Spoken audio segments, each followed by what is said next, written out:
नमस्कार दोस्तों। कल हमने स्वामी जी के जीवन का संक्षिप्त परिचय सुना था और आज मैं आपके सामने उनकी जीवन यात्रा का पहला भाग लेकर आई हूँ, स्वामी जी का शुरुआती जीवन। तो आइए शुरू करते हैं आज की कहानी।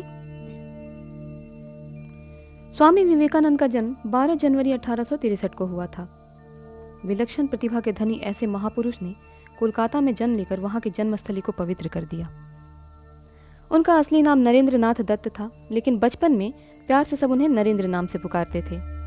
स्वामी विवेकानंद के पिता का नाम विश्वनाथ दत्त था, जो कि उस समय कोलकाता हाई कोर्ट के प्रतिष्ठित और सफल वकील थे और जिनकी वकालत की काफी चर्चा हुआ करती थी। इसके साथ ही उनकी अंग्रेजी और फारसी भाषा में भी अच्छी पकड़ थी।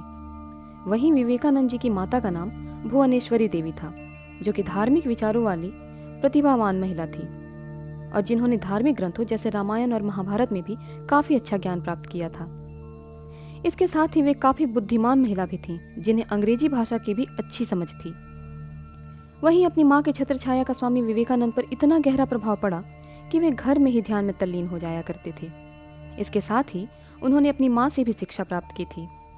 स्वामी विवेकानंद पर अपने माता पिता के गुणों का गहरा प्रभाव पड़ा और उन्हें अपने जीवन में अपने घर से ही आगे बढ़ने की प्रेरणा मिली।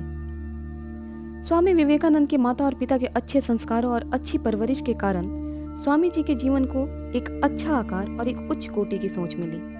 कहा जाता है कि नरेंद्र नाथ बचपन से ही नटखट और काफी तेज बुद्धि के थे। वे अपनी प्रतिभा के इतने प्रखर थे कि एक बार जो भी चीज उनके नजर के सामने से गुजर जाता, वे कभी भूलते नहीं थे और दोबारा उन्हें कभी उस चीज को पढ़ने की जरूरत नहीं पड़ती थी फिर से। उनकी माता हमेशा कहती थी कि मैंने शिव जी से एक पुत्र की प्रार्थना की थी और उन्होंने तो मुझे एक शैतान ही दे दिया।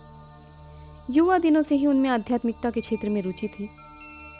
वे हमेशा भगवान की तस्वीरों जैसे शिव, राम और सीता के सामने ध्यान लगाकर साधना किया करते थे। साधुओं और सन्यासियों की बातें उन्हें हमेशा प्रेरित करती रहती थी। वहीं आगे जाकर यही नरेंद्र नाथ दुनिया भर में ध्यान, आध्यात्म, राष्ट्रवाद, हिंदू धर्म और संस्कृति के वाहक बने और स्वामी विवेकानंद के नाम से प्रसिद्ध हुए।